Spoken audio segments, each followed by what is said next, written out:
ફાઇટના scenes હોય તો પછી ક્યારે એમ ઈ સીન કર્યા પછી એમ એવો વિચાર આવે કે હવે તો હું સિંઘમ?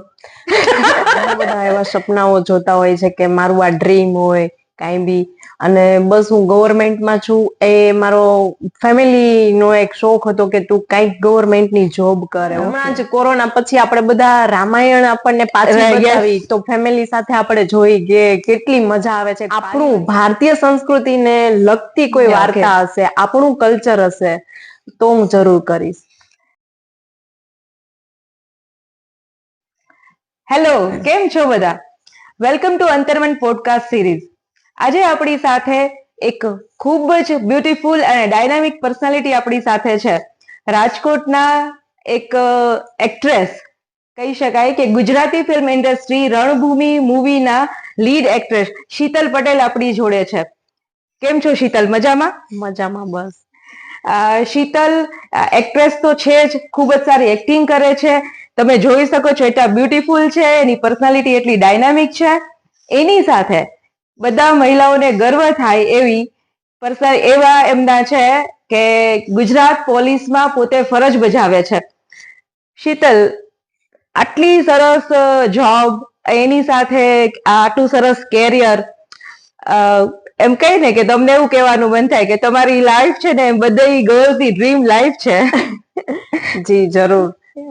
ઘણા બધા એવા સપનાઓ જોતા હોય છે કે મારું આ ડ્રીમ હોય કાંઈ બી, અને બસ હું ગવર્મેન્ટમાં છું એ મારો ફેમિલી નો એક શોખ હતો કે તું કઈક ગવર્મેન્ટની જોબ કરે. ઓકે. તો એ લોકોનું ડ્રીમ મેં પૂરું કર્યું છે. અને મારું સપનું હતું કે હું એક્ટિંગની દુનિયામાં, કે હું એક્ટિંગ કરું, ડાન્સ છે એ બધી વસ્તુમાં મને પહેલેથી બહુ શોખ હતો. તો એક રણભૂમિ જે મૂવી હમણાં જ આવ્યું તો બસ એને લઈને મેં મારું એ સપનું પણ મેં પૂરું કર્યું છે. વાહ! સપના પૂરા કરવાની જે એક તક છે ને એ બહુ ઓછા વ્યક્તિઓને મળે છે. શીતલ, તમને આ તક મળી કે રણભૂમિમાં તમને એક લીડિંગ એક્ટ્રેસનો રોલ મળ્યો અને તમે એને ખૂબ સરસ રીતે નિભાવ્યો પણ. તો આપણે રણભૂમિની વાત કરતી, દર્શકોને રણભૂમિની એક સ્ટોરી લાઈન વિશે થોડુંક કહેશો? જી જરૂર. રણભૂમિ એક એવી સ્ટોરી છે કે એમાં એક નટખટ છોકરી હોય છે, એક દમદાર રોલ છે, કે એક કહેવાય ને કે એક નાનપણથી જ એના ગામને એને એક સપનું હોય છે કે હું મારા ગામમાં સરપંચ બનું અને ગામની દીકરીઓને ભણાવવું, સારી એવી સ્કૂલ હોવી જોઈએ, મારું ગામ આવું હોવું જોઈએ. એક અત્યારનું જે ટેલેન્ટ બધામાં હોય છે તો એ દરેક ટેલેન્ટ ધરાવતી જે ગર્લ્સ હોય છે ગામડામાં, એ બધી સિટીમાં તો ભણવા જાય જ છે, પણ એ બધા એક જ ધ્યેયથી જાય છે કે અમે ભણી ગણીને ગામમાં જ પાછા આવશું અને આપણા ગામમાં જ આપણે કંઈક નવું ઊભું કરશું. એટલે એ ગામના વિકાસ માટે એક હીરો જેવી ભૂમિકા તમારી છે. ઓકે. સ્ટોરીમાં લીલાની ભૂમિકા છે, રાઈટ? અને રિયલ લાઈફમાં શીતલ. તો સ્ટોરીમાં જે લીલાનું પાત્ર છે અને રિયલ લાઈફમાં શીતલનું પાત્ર છે, એમાં કેટલી સિમિલારિટીઝ છે? જોવા જાય તો લીલા એક કહેવાય ને કે એક સપનું હોય છે મહિલાઓનું કે હું કાંઈક મારી અલગ દુનિયામાં કામ કરું અથવા એક અલગ રીતે હું મારા સપના મુજબ જીવું. તો લીલા એ એવી છે કે એનું જે ગામ છે એમાં એ સરપંચ બને છે. ભણી ગણીને સિટીમાંથી આવીને ગામડામાં સરપંચ બને છે. અને એ જે મહિલાઓ અત્યાર સુધી જે પહેલાની જે સહન કરતી હોય છે, ઘરની બહાર નથી નીકળતી, એનું જે પોતાનું ટેલેન્ટ હોય છે એમાં એ આગળ નથી આવી શકતી, તો લીલા છે એ વ્યક્તિ છે કે દરેકના સપના પૂરા કરે છે, એક નવું ગામ ઊભું કરે છે, અને એક ખાસ કરીને કચ્છમાં એ જનકપુર ગામ હોય છે એને ટુરિઝમ પ્લેસ બનાવે છે કે બહારથી લોકો આવે છે અને એના ગામમાં જ એ લોકો વસે છે. એટલે ખાલી પોતાના માટે નહીં, ગામના લોકો માટે પણ જીવે છે. રાઈટ. તો આ એક્ટ્રેસ નો જે તમને રોલ મળ્યો તો એમાં કેવી રીતે બ્રેક થ્રુ થયું, કે કેવી રીતે તમને એમાં ચાન્સ મળી, ઓપોર્ચ્યુનિટી કેવી રીતે ગ્રેબ કરી તમે? જેવી જ રીતે હમણાં તમે કીધું કે ગુજરાત પોલીસમાં પણ છું, તો મારું જે રોજ રૂટીન છે કે જે મારી જોબ છે એ એક ડિસિપ્લિન ફોર્સ તરીકે ગણી શકીએ આપણે, કે એમાં બહુ જ ડિસિપ્લિન વાળી લાઈફ હોય છે. એક કડક સ્વભાવનું અમારું હોય છે. તો જ્યારે નિલેશ ચોવટિયા કરીને જે ફિલ્મના ડાયરેક્ટર છે, પોતે જ એમણે આ વાર્તા લખી છે. તો એ એક અમે પહેલા એક 2 પ્રોગ્રામમાં મળેલા છીએ. તો એને જ્યારે એ વાર્તા લખી તો એમને લાગ્યું હશે કે કદાચ આ પાત્રમાં શીતલને એને જ લગતું છે. તો મને વાત કરી કે આવી કોઈ સ્ટોરી છે તો આપણે કરીએ. તો મને મજા આવી, ગમી, સાંભળી, તો પછી મેં હા પાડી. ઓકે. અત્યારે જે ગુજરાતી ફિલ્મ ઇન્ડસ્ટ્રીઝ કે ગુજરાતી સિનેમાનો જે રોલ છે, પેલા કરતા ઇટ્સ વાસ્ટ ડિફરન્સ એમ. પેલા બધા ગામડાના જ મૂવીઝ બનતા, જે ટિપિકલ સ્ટોરી લાઈન હતી, હવે સાવ અલગ જ છે. તો હવે પછીનું ફ્યુચર ગુજરાતી સિનેમાનું તમે ક્યાં જોવો છો? હવે પછીનું ફ્યુચર ખરેખર જોવા જાય ને તો બહુ સારું ચાલી રહ્યું છે અત્યારે, કે જે અત્યારની જનરેશનને જોવું ગમે છે. તો એવું સારી વાર્તાઓ પણ આવે છે, એ મુજબનું થોડુંક કલ્ચર આવે છે. પણ એક રીતે જોવા જાય ને તો આપણું જે ગુજરાતી કલ્ચર, આપણી સંસ્કૃતિ, આપણી માતૃભાષા છે ને, એના પર જો વાર્તાઓ વધારે આવે ને તો બહુ સારું રહેશે. ઓકે, પણ વાર્તાઓ ગુજરાતી સંસ્કૃતિ કે ગુજરાતી લોક સાહિત્ય ઉપર અઢળક વાર્તાઓ છે ને અઢળક લખી પણ શકાય ને અઢળક એના ડ્રામા પણ છે. પણ ક્યાંક ને ક્યાંક એવું લાગે છે કે આજની જે જનરેશન છે એને એ જૂનું કઈ નથી જોતું, તે દરેક વખતે કંઈક નવું માંગે છે. તો એટલે આ ઇન્ડસ્ટ્રીમાં ચેન્જ આવ્યો છે. પણ એની સાથે સાથે આપણે ક્યાંક ને ક્યાંક આપણું લોક સાહિત્ય પાછળ મૂકી દેતા હોય એવું નથી લાગતું? હા, જરૂર.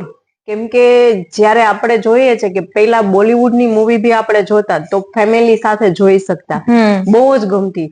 ઇવન હમણાં જ કોરોના પછી આપણે બધા રામાયણ આપણને પાછી બતાવી તો ફેમિલી સાથે આપણે જોઈ કે કેટલી મજા આવે છે. પારિવારિક વસ્તુઓ ઊભી થાય છે, પરિવાર સાથે આપણે જોઈ શકીએ છીએ.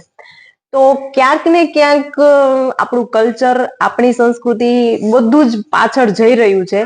તો બસ એવું જ ધારીને આપણે ચાલીએ કે અત્યારની જનરેશન પ્રમાણે ટેકનોલોજી મુજબ બધું સારું થઈ રહ્યું છે ગુજરાતી મૂવીમાં, પણ ક્યાંક આપણું કલ્ચર ના ભૂલાઈ જાય, આપણો વારસો ના ભૂલાઈ જાય, એ સંસ્કૃતિ જળવાઈ રહે, બસ એવી વાર્તાઓ ઉપર ખરેખર આજની પેઢીઓને જરૂરી છે, દોરવણી આપવાની જરૂર છે.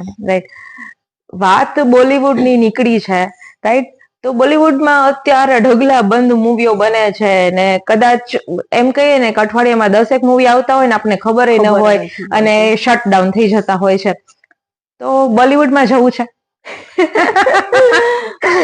બોલિવૂડમાં લગભગ બધાના સપનાઓ હોય છે કે કોઈ નાના થિયેટર થી નાટક કરતું, સ્ટેજ પ્રોગ્રામમાં જતું કોઈ મૂવી ઉપર આવે છે, પછી ત્યાંથી બોલિવૂડમાં જવાના સપનાઓ હોય છે, ત્યાંથી હોલિવૂડ સુધી પહોંચવાના સપના હોય છે. લાઈક પ્રિયંકા ચોપરા. હા. જો મોકો મળશે ક્યારે ભી ભવિષ્યમાં, ભગવાન કરે, તો આપણું ભારતીય સંસ્કૃતિને લગતી કોઈ વાર્તા હશે, આપણું કલ્ચર હશે, તો હું જરૂર કરીશ. કલ્ચર થી જોડાઈને રહેવું અને કલ્ચર સાથે રહેવું એ બહુ મોટી વાત છે. શીતલ અત્યારે જે યુવા પેઢી માટે એક આઈડિયલ ફિગર બનીને આવે છે કે કલ્ચર સાથે તમે એટલા જોડાયેલા છો. આજની યુવા પેઢીને આ માર્ગદર્શન ખરેખર દેવા જેવી વાત છે. ઓકે, રણભૂમિ નું મૂવી હતું, મૂવી બનતા ઘણો બધો ટાઈમ લાગતો હોય છે. તો કેવો સપોર્ટ હતો ફેમિલીમાંથી અને એઝ વેલ ડિપાર્ટમેન્ટમાંથી? કારણ કે તમે જેમ કીધું કે તમારું ડિપાર્ટમેન્ટ છે એકદમ ડિસિપ્લિન વાળું હોય, તમારા કોઈ ટાઈમિંગ્સ ના હોય, રાઈટ? તો એમાંથી કેવી રીતે સપોર્ટ મળે છે? જી, પહેલી તો અમારું જે ડિસિપ્લિન ખાતું છે, પોલીસ ડિપાર્ટમેન્ટ, તો એમાં જ્યારે અમારે પરમિશન લેવી પડે છે આવી કોઈ બી તમે એક્સ્ટ્રા એક્ટિવિટી માટે. હા, ત્યારે ઘણા સ્પોર્ટ્સમાં હોય છે, ઘણા બધા ક્રિકેટ કે ગેમ્સ કે કલ્ચરમાં, નાટકમાં, તો પરમિશન લેવાની હોય છે. તો મારી માટે આ વસ્તુ ફર્સ્ટ ટાઈમ હતી. તો ત્યારે મેં પણ મંજૂરી લીધી હતી અને મારો મુદ્દો મેન એ હતો કે આપણી સંસ્કૃતિ, કલ્ચર અને મહિલા સશક્તિકરણને લગતું હતું. એક મહિલાઓને સારો સંદેશ પહોંચાડે અને જે અત્યારે જમાના પ્રમાણે જોઈએ તો પોતાનું રક્ષણ જાતે જ કરવું પડે છે. સેલ્ફ ડિફેન્સ જરૂરી છે. હા, તો એ મૂવીની આખી સ્ટોરી એ આધારે હતી. તો મેં મંજૂરી લીધી અને મને મળી અને પછી મેં મારી રજા ઉપર આ મૂવી નું શૂટિંગ પૂરું કર્યું. ઓકે. અને ફેમિલી? ફેમિલીને થોડીક વાર માટે એવું થયું કે પહેલી વાર આ મૂવી તો મને કે આવું નોકરી કરે છે ને મૂવીમાં કેવી રીતે ભેગું થઈ ગયું? ઓફકોર્સ, કારણ કે અત્યારે કોઈને જોબ મળતી નથી. બધા યુવાધન છે એ જોબ માટે, એઝ અ પ્રાઇવેટ જોબ માટે પણ એ લોકો ધક્કા ખાતા હોય છે, અને જોબની સાથે સાથે પોતાનો શોખ પૂરો કરો ને એ ખરેખર બહુ મોટી વાત છે. તો 2-3 દિવસ તો મારે એ લોકોને વાર્તા સંભળાવીને કીધું કે પપ્પા મમ્મી એક આવી સારી સ્ટોરી છે, વાર્તા છે, અને મને મારું પોલીસ ડિપાર્ટમેન્ટ પણ સપોર્ટ કરે છે, તો હું કરું. એક સમાજમાં એક સારો સંદેશ લઈને આ વાર્તા આવે છે, તો મારે કરવી છે એમ. તો કીધું ઓકે ઠીક છે, તો કરો, વાંધો નહીં, કે પણ તારી નોકરીને તો કઈ, મેં કીધું નહીં, એ અમને પરમિશન મળી ગઈ છે. ઓકે, એટલે એ પેલા સિક્યોરિટી કે સિક્યોર હોવું જરૂરી છે. ઓકે, હા. ઓકે, શોખ ગમે ત્યારે પૂરા કરી શકાય. અત્યારની જનરેશન હોય કે પેલાની, બધા એવું માનતા હોય છે કે age is just a number. તમે ગમે ત્યારે તમારા શોખની શરૂઆત કરી શકો, રાઈટ? એ વિચાર ઉપર તમારો શું વિચાર? જો આપણે જોવા જઈએ ને તો સપનાઓ છે ને એની પાંખો જ અલગ હોય છે, કે જે આપણે ગમે ત્યારે ઉડી શકીએ છીએ. એ ઉડાન એવી છે કે તમે ગમે ત્યારે ઈ ઉડાન ભરી શકો છો, રાઈટ? તો મારું તો કેવું એ જ છે કે સપનાઓની કોઈ જ ઉંમર નથી હોતી, નાના મોટા કે કોઈ જ ઉંમર નથી હોતી. તમે જોવો છો તો બસ ઠાની લો કે મારા પૂરા કરવા છે, એની પાછળ મહેનત કરશો અને પૂરા થશે. ઓકે, મેક અ વિઝન અને achieve your goal, right? Okay, Sheetal ને એક્ટિંગ નો બહુ જ શોખ છે, બધાને ખબર છે. એના સિવાય શીતલ ના શું શોખ છે? ગુજરાતી છું એટલે મને ગરબાનો વધારે શોખ છે. ઓફકોર્સ, ગુજરાતી અને ગરબા એ એકબીજાની આઈડેન્ટિટી છે. અને ડાન્સમાં વધારે મને ઘૂમર લેવું બહુ ગમે છે. રાજસ્થાની ઘૂમર છે, મારો બહુ શોખ છે. અને નવરાત્રીના 9 દિવસ બસ હું દાંડિયા લઉં છું, મને બહુ શોખ છે. ઓકે, એના સિવાય કઈ શોખ? એના સિવાય મને ટ્રાવેલિંગ કરવું ગમે છે, કે નવી પ્રકૃતિ જોવા મળે, તમને નવા લોકો જોવા મળે. With nature. વધારે પ્રકૃતિ પ્રેમી છું બહુ જ. ઓકે, એટલે ટ્રાવેલિંગ કરું. ટ્રાવેલિંગ કરો છો ત્યારે જનરલી કોઈ ફ્રેન્ડ્સ જોડે, ફેમિલી જોડે, કે પછી એકલા? ફ્રેન્ડ્સ હોય, ફેમિલી હોય. ઓકે, એટલે ક્યારેય સોલો ટ્રીપ નથી કરી? ના, ઘણી વાર કરી છે. અચ્છા, સોલો ટ્રીપ કરી છે. ઓકે. ક્યારેક છે ને એવું હોય છે કે આપણે રૂટીન કામથી થાકી જતા હોય છે, ક્યારેક ટેન્શનમાં હોય છે, તો મારો બોન છે ને દ્વારકા થયો છે, તો બસ હું દ્વારકા છે ને એકલી જવા માટે નીકળી જાઉં છું. મને એમ થાય કે બસ બહુ મારે કંઈક મને જોઈએ છે ને એનો મને જવાબ નથી મળતો, તો હું એક દ્વારકા જ નગરી એવી છે કે જ્યાં હું એકલી ટ્રેનમાં બેસીને જાઉં છું અને એકલી આવી જાઉં છું. વાહ! જોકે દ્વારકા છે જ એટલું બ્યુટીફુલ. આઈ મસ્ટ સે, હું પણ દ્વારકાની પ્રેમી છું, એમ કહે ને તો ચાલે. ઓકે, તમે જે કીધું કે જોબની સાથે મૂવી કરી, બેલેન્સ કર્યું, એ પછી સેલિબ્રિટી ટાઈપનું લાઈફ કેવી હતી? ખરેખર જોઈએ ને તો એક વુમન્સને ગમે ને કે સેલિબ્રિટી લાઈફ કેવી હોય, તો ખરેખર એ જે પડદા પાછળની જે મહેનત છે ને એ તમે કરો છો ને, લાઈવ તમે રાત દિવસ જાગો છો, એમાં જે બધી મહેનત કરો છો, કેમેરા સામે આવવાની, ઘણું બધું તમારે તેમાં મહેનત કરવી પડે છે કે ભાઈ આ વસ્તુ મારાથી નથી થતી, તો એમાં 2 દિવસ તમારે લાગે છે. અમુક ફાઇટના સીન હોય છે તો એમાં તમારે ફાઇટિંગ કરવી પડે છે, અને પછી જ્યારે મૂવી આવે છે, રિલીઝ થાય છે, અને પછી જે લોકોનો પ્રેમ મળે છે ને, એ જે આપણી સાથે લોકો સેલ્ફી પડાવવા આવે છે, એ જે લોકચાહના જે એક ઉભરી આવે છે ને, એની મજા જ અલગ છે. ઓકે, તમે જે કીધું કે અમુક સીન પાછળ બહુ જ મહેનત કરવી પડતી હોય છે, લાઈક સીન ભલે ને 1 મિનિટનો 2 મિનિટનો હોય, પણ એની પાછળ ભજવવા માટે બહુ બધી મહેનત હોય છે, અને ઘણા બધા લોકોની મહેનત હોય છે. તો રણભૂમિ માટે એવી કોઈ સ્પેશિયલ તમે કઈ શીખેલા કે કઈ? રણભૂમિમાં છે ને, એમાં મેં હમણાં જ કીધું કે સેલ્ફ ડિફેન્સ અત્યારે ગર્લ્સ માટે જરૂરી છે. તો એમાં જે જનકપુરની છોકરીઓ હોય છે એ તીર ચલાવતા શીખતી હોય છે, તલવારબાજી શીખતી હોય છે. તો એક સમય એવો આવે છે કે તીર છે એ અત્યારના જમાનામાં સ્પોર્ટ્સમાં જે લોકો છે એ બાકી કોઈને નથી, તો એમાં મને એક વીક લાગી ગયું કે જે નેચરલ તીર ચલાવવામાં. અને એક રણમાં અમારે ફાઇટ નો સીન હતો કે એમાં ફાઇટિંગ કરવાની હોય છે, અને સફેદ રણમાં એટલી ઠંડી હોય છે છતાં બી ડિસેમ્બર એન્ડ હતો, અને રણમાં જે ફાઇટિંગ કરી છે તો એમાં 3 દિવસ લાગી ગયા શૂટ કરવામાં. ઓકે. હા, તો એ એક છે એક અલગ મજા છે, પણ ગમે તે વસ્તુ કરો એમાં તમારે મહેનત તો મજા, જોઈએ જ હા, છે. અને એની મજા જ કંઈક ઓર છે. મજા જ ઓર ઓકે. છે. તમે જેમ હમણાં કીધું કે ફાઇટ ના સીન હોય, તો પછી ક્યારે એમ ઈ સીન કર્યા પછી એમ એવો વિચાર આવે કે હવે તો હું સિંઘમ? જરૂર. મારા મૂવીમાં જે ફાઇટિંગ છે, લાસ્ટ જે રણમાં અમે શૂટ કર્યું છે 3 દિવસ એ ઠંડીમાં, ખરેખર એ સીન તમે બી જોશો ને તો તમને અંદરથી જ એવું થશે કે ખરેખર જો અત્યારની દીકરીઓને બનવું હોય ને તો બસ આ લીલા જેવું બનવાનું. ઓકે. જોરદાર સીન છે, બહુ મજા આવશે.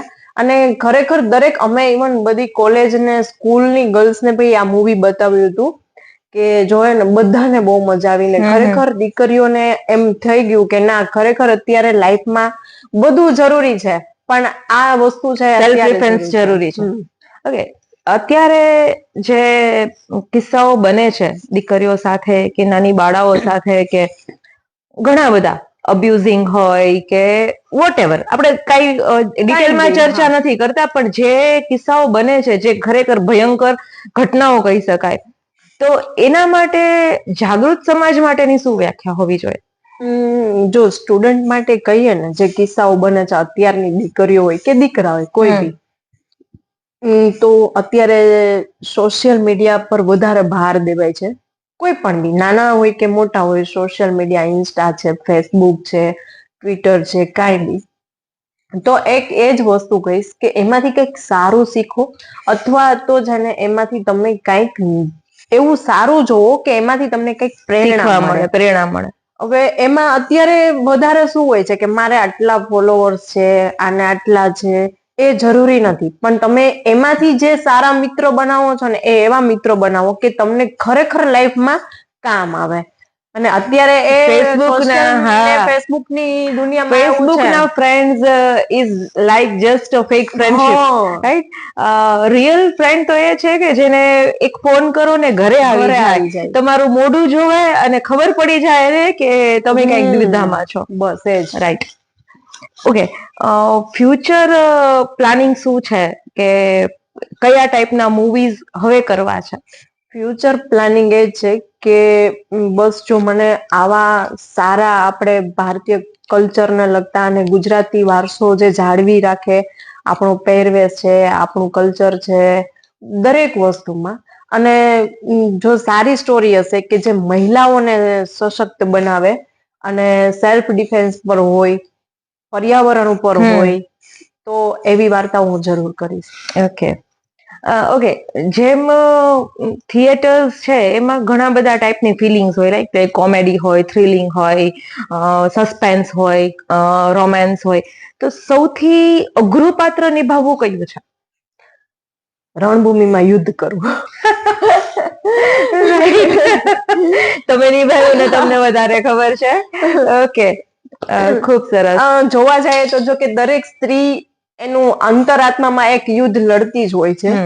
એમાં જરૂરી નથી કે કોઈ તમે શસ્ત્રો લઈને લડો, પણ એનું અંતર આત્મા જે છે એમાં દરેકને એક યુદ્ધ હોય છે, ઘરથી લઈને દરેકને બહાર. પોતપોતાનું યુદ્ધ અલગ અલગ હોય છે, રાઈટ? તો બસ એ જે પાત્ર છે ને, એ જે પાત્રમાં લડી જાણવું ને કેમેરામાં એ દેખાડવું ને લોકો સુધી પહોંચાડવું ને, એ સ્ત્રીની ગાથા. રિયલ લાઈફ અને રીલ લાઈફ ના ઘણા બધા ડિફરન્સીસ હોય છે. ઓકે. પણ તમને એવું લાગે છે કે સ્ત્રી સશક્તિકરણની વાતો ઘણી બધી થાય છે, સ્ત્રીને એમ્પાવર કરવા માટે ઘણા બધા કેમ્પ થાય, કેટલા બધા પ્રોગ્રામો થાય, વુમન્સ ડે ઉપર ઘણા બધા સમારંભો થાય, પણ તોય ક્યાંક ને ક્યાંક બધી નથી કહેતી, અત્યારે 50% એમ્પાવર્ડ જ છે, એમ્પ્લોયડ જ છે, પણ એ 50% કે જેને પોતાનો હક નથી મળતો, એવું લાગે છે તમને? જો કે તમે કહો છો કે 50% જેને પોતાનો હક નથી મળતો, પણ કદાચ એનાથી ઘણી બધી સ્ત્રીઓ છે, ઘણી બધી દીકરીઓ છે કે જે હજી આ દુનિયાની બહાર આવી જ નથી ઓકે, અને એ રીતે એ જીવે છે. આંકડો બહુ મોટો છે. હું કચ્છમાં જ્યારે અમે શૂટિંગ કરતા હતા ત્યારે અમે ત્યાંનું કલ્ચર જોયું, જસ્ટ ખાલી કચ્છનું જ. તો એ સ્ત્રીઓ છે કે જે એના ઝૂંપડામાંથી એને ક્યાંય બહારની દુનિયા જ નથી જોઈ, કે એટલું રણ કચ્છ, પાણી ભરવા જવું, બસ આ કરવું, ઘર એટલે એ ચલાવવું, લોકોએ એ જ જીવન સ્વીકારી લીધું છે, એમાંથી એને બહાર જ નથી આવવું. બહાર જ તો નથી. એને આપણે કેવી રીતે હેલ્પ કરી શકીએ? હવે તમે વિચારો કે આજે કોઈને ત્યાંથી બહાર જ નથી નીકળવું, તો હાઉ કેન યુ હેલ્પ ધેમ? એક વસ્તુ એ પણ છે કે એને બહાર શું કામ નથી નીકળતું, કે ભણેલી નથી હોતી. ખાસ પ્રોબ્લેમ એ હોય છે કે એ લોકો ભણતા નથી, અથવા એ ભણવા જતા નથી એજ્યુકેશનનો હોતા, અભાવ છે. એજ્યુકેશનનો અભાવ હોય છે. તો એ જ રીતે ઘડાયેલી હોય છે, એટલે એજ્યુકેશનના અભાવને કારણે એ લડી નથી શકતી Okay. પોતાની માટે. અને ઘણી બધી સ્ત્રીઓ છે કે જે થોડું ઘણું 5 ચોપડીઓ ભણી છે તો એ ભરત કામ કરે છે અને એમાંથી પૈસા કમાય છે, તો એ સારી વસ્તુ છે.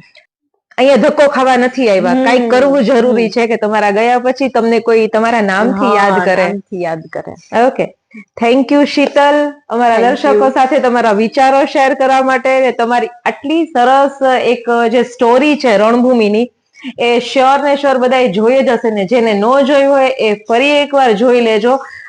શીતલ, અત્યારે કઈ ઓટીટી ઉપર અવેલેબલ છે? નહીં, અત્યારે નથી, બસ હવે નેક્સ્ટ વીકમાં જ એ લોકો મૂકે છે. અચ્છા, નેક્સ્ટ વીકમાં ઓટીટી ઉપર આવે છે. નેક્સ્ટ વીકમાં તમને ઓટીટી ના કોઈ પણ પ્લેટફોર્મ ઉપર તમે સર્ચ કરશો એટલે મળી જશે. રણભૂમિ ખાસ જોજો. દરેક યુવા દીકરીને વિનંતી છે કે રણભૂમિ જુઓ અને લીલાનું પાત્રને બિરદાવજો. તમને મારા પોડકાસ્ટ કેવા લાગે છે કોમેન્ટ કરીને મને જરૂર કહેજો. Thank you Sheetal. Thank you ma'am, thank you. Thank you. અંતર્મનને સબસ્ક્રાઇબ કરવાનું ભૂલતા નહીં, શેર કરવાનું ભૂલતા નહીં.